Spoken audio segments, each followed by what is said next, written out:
I'm at the Business Roundtable in Washington, D.C. today, and joining us right now to talk about U.S. defense funding and spending is Greg Hayes. He's the CEO and chairman of RTX. He's the former chair of the BRT Tax and Fiscal Policy Committee as well. And, Greg, I want to thank you for being here today. Thanks for having me, Becky. Okay, so I think about Washington from your perspective, and I think you must look at Capitol Hill and think, what is going on? The idea that you're still dealing with a continuing resolution for defense spending, the implications of the billions of dollars in cuts that could mean if something doesn't get passed. What are you thinking? Well, I'm actually pretty heartened in terms of what happened yesterday. We got the minibus passed with very, very strong bipartisan support. I think in the next 2 weeks, we'll see the final spending packages, including the defense appropriations, get passed as well. So despite all the rhetoric, at the end of the day, the folks up on the Hill know they've got to get these bills passed. I mean, you cannot put the defense of the United States at risk by partisan politics. And that's why, look, we take a very bipartisan view here. It's not about Republicans. It's not about Democrats. It's about what's doing right for America. So I'm more encouraged than discouraged at this point. There are some reports overnight that President Biden, when he puts out his budget for 2025 on Monday, is going to be looking for a 1% increase in defense. And that's below what had been anticipated earlier. What would that mean? Well, the problem with a 1% increase is when you have 4% inflation, what you're talking about is a 3% decrease in defense spending. And quite frankly, I hate to say this, as much as we spend on defense, which is about 3% of GDP, is at a relatively historical low, given the challenges that we face geopolitically. So I am assuming that, the president's budget will be met with some skepticism when it gets to the Hill. And I think, again, the good news is there's a process there with the NDAA, the National Defense Authorization Act, that takes a look at each individual program, each capability, each requirement, and they come up typically with a very sound baseline for the budget. So I think 1% is just a starting point. The president has been in favor of extending additional funds to Ukraine, and that's met some resistance on Capitol Hill. You can say from the extremes of both parties, but really there's more on the conservative side of things where people have been raising questions about that. Why is that important?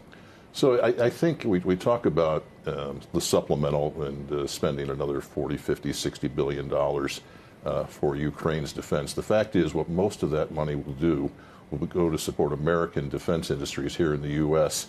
to restock the stockpiles that have been depleted by the transfer of material and weapons to Ukraine over the last 2 years. So I think, people think we're sending a big check to Ukraine. It's really not the case. 80% of that money is going to be spent right here in the U.S., and it's going to go to replace stockpiles of whether it's HIMARS or whether it's Patriots or missiles. But those are American jobs it's going to create. It's not welfare to the Ukrainians. Look, a lot of people will say, though, why should we be spending that money to help other people overseas when we have so many problems here at home? How do you make that case to the American public? Well, outside of the jobs equation, what's the security situation for the United States? Well, look, the security situation is I think, paramount importance that people understand. The fact is the Ukrainians are fighting an existential battle for their existence. And we have a moral obligation to defend that democracy. And the fact is, if we don't help Ukraine defend democracy, there's no telling where Putin ends. Would you want to be in the Baltics, Estonia, Latvia? I mean, can you imagine if all of a sudden Putin decides to take on a NATO ally, and then all of a sudden you're talking about American lives, American military supporting our NATO allies. It's an existential threat to democracy, but one that we can afford.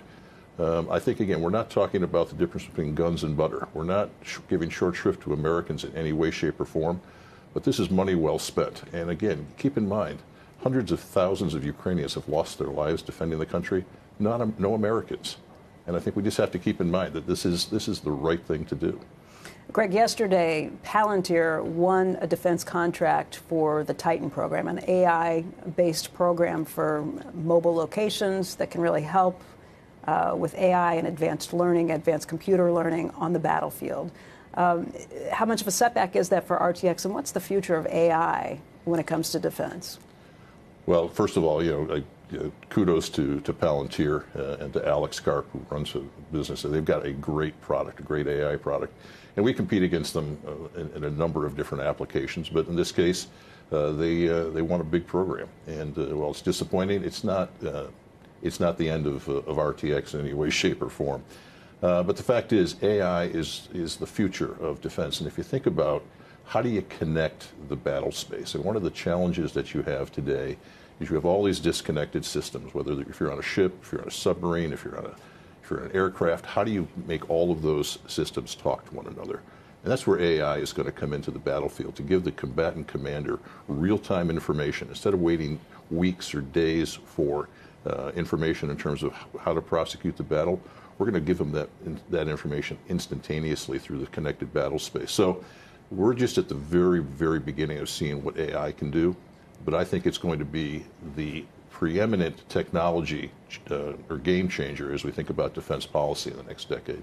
Chairman Powell from the Federal Reserve is here speaking in Washington once again today, and most CEOs we talk to will say they need to see lower interest rates, that would help tremendously with business. You've been one of the few outspoken CEOs who says you don't think the inflation problem is solved, and you have concerns about that. What do you see?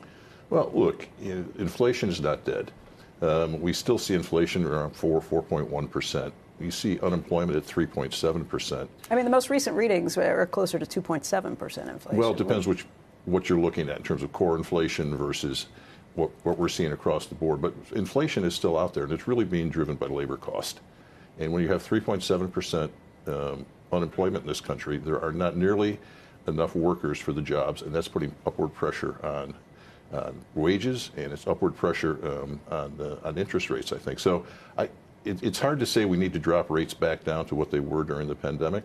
What that will do is drive inflation higher, and that's exactly the opposite thing of what we want to do. The American people, I mean, you go to the grocery store today, I mean, it's incredible how expensive things have become.